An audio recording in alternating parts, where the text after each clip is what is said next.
శ్రీమతి లోకం నాగమాధవి గారు సమయం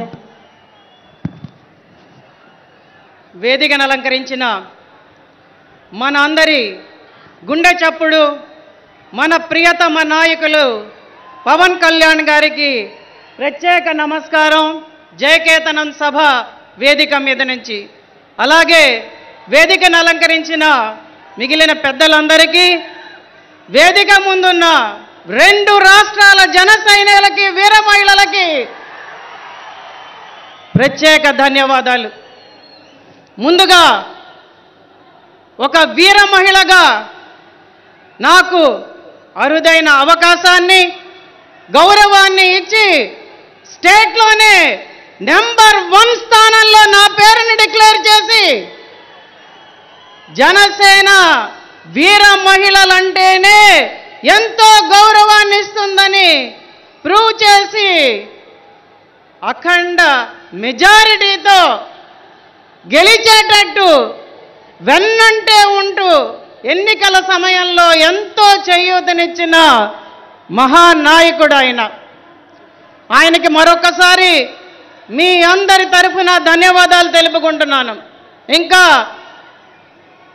నెల్లిమర్ల నియోజకవర్గంలో జనసేన గెలవదు, ఆవిడ రాదు అని అందరూ అంటుంటే, ప్రపంచ నలుమూలల నుంచి జన సైనికులందరూ స్పందించి గెలవాలి, గెలిచి తీరాలి అని నా వెంటే నడుస్తూ అందరూ వచ్చి తమ ఓటు హక్కును వినియోగించుకున్నందుకు మీ అందరికీ సభావేదిక మీదుగా ఇంకొకసారి ధన్యవాదాలు.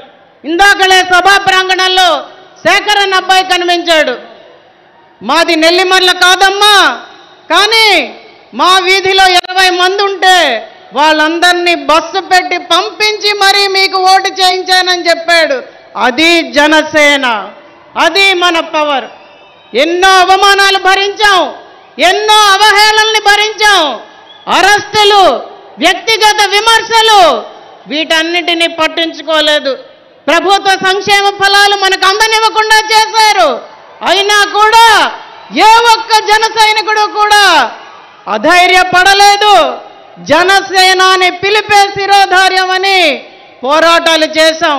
భవన నిర్మాణ కార్మికులకు అండగా నిల్చున్నాం. రైతు గర్జన చేసి రైతులకి సంఘీభావం తెలియజేశాం. గుడ్ మార్నింగ్ సీఎం సార్ అని గుంతల రోడ్లని సోషల్ మీడియా వేదికగా ప్రపంచానికి తెలియజెప్పాం. ఎన్నో కార్యక్రమాలు చేశాం, ఎన్నో పోరాటాలు చేశాం, ప్రజల కోసం నిలబడ్డాం. ప్రజల కోసమే జనసేన పార్టీ అని ప్రజలందరికీ తెలియజేశాం. ఈరోజు ఈ విజయం, ఈ సభ, ఈ వేదిక, ఈ జనసంద్రం, ఇదంతా కూడా మన కష్టం, మన జనసేనానిచ్చిన పిలుపు. ఒక్కసారి అందరం గుర్తు తెచ్చుకుందామా? Hello AP, hello AP.